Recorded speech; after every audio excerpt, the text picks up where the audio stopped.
Iya, terima kasih Ade. Dan kini kita awali top news hari ini dari berita soal THR. Kita lihat yang pertama, meski Lebaran tinggal menghitung hari, namun terdapat ratusan perusahaan diadukan karena tak memenuhi ketentuan pembayaran tunjangan hari raya. Sebagaimana ditetapkan Menteri Ketenagakerjaan Ida Fauzia, THR harusnya dibayar pada H-7 Lebaran atau 15 April 2023. Hal ini jika mengacu pada kalender Masehi yang menulis Idul Fitri akan jatuh pada 22 dan 23 April tahun ini. Menurut Pos Komando Satuan Tugas atau Posko Satgas THR Keagamaan 2023, sudah ada 938 layanan aduan THR tidak sesuai ketentuan pemerintah. Jumlah itu merupakan rekapitulasi layanan aduan Posko Satgas THR pada rentang 28 Maret 2023 sampai dengan 15 April 2023 yang mencangkup 669 perusahaan. Dari 938 aduan tersebut, dan dari aduan itu 23 diantaranya telah ditindaklanjuti secara rinci. Aduan tersebut meliputi 468 aduan THR tidak dibayarkan, 377 aduan pembayaran THR tidak sesuai ketentuan, dan 93 aduan THR terlambat dibayarkan. Aduan terbanyak dilaporkan Posko DKI Jakarta sebesar 312 aduan.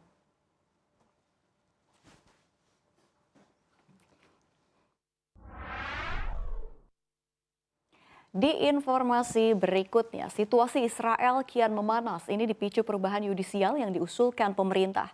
Hal ini menimbulkan pertarungan sengit dan demonstrasi besar-besaran di negara Yahudi tersebut. Situasi ini dimulai sejak Perdana Menteri Israel Benjamin Netanyahu kembali menjabat pada Desember 2022 lalu. Ia berada di pucuk pimpinan koalisi partai-partai konservatif yang religius yang membentuk pemerintahan paling sayap kanan dalam sejarah negara itu. Namun muncul masalah dalam pemerintahan baru tersebut. Koalisi Netanyahu mendesak reformasi yudisial yang akan membatasi kemampuan Mahkamah Agung yang dapat membatalkan undang-undang dan memberi politisi kontrol lebih besar atas penunjukan hakim.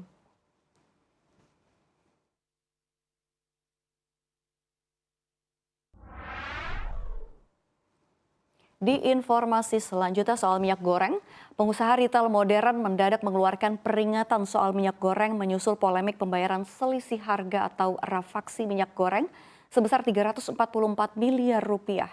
Peritel mengancam akan memboikot penjualan minyak goreng di retail modern.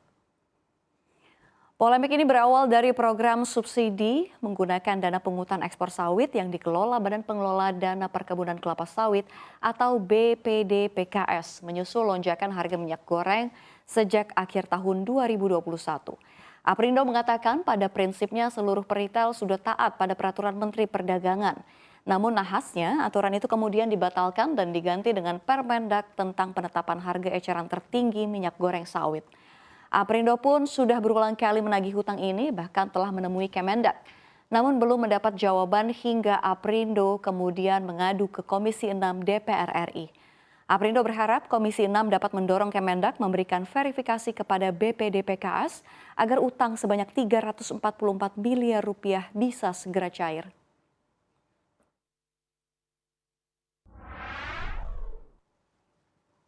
Di informasi terakhir kita kembali ke mancanegara di tengah ketegangan yang terjadi antara China dan juga Taiwan.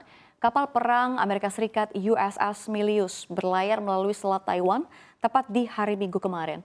Adapun China yang memandang Taiwan sebagai wilayahnya sendiri secara resmi mengakhiri latihan 3 hari di sekitar Taiwan pekan lalu di mana pasukan Xi Jinping mempraktikkan serangan presisi dan memblokade pulau itu. Latihan itu dilakukan sebagai respon kemarahan terhadap pertemuan Presiden Taiwan, Tsai Ing-wen, dengan Ketua Dewan Perwakilan Amerika Serikat, Kevin McCarthy. Beijing melihatnya sebagai campur tangan dalam urusan dalam negeri China dan dukungan Amerika Serikat untuk identitas Taiwan yang terpisah dari China.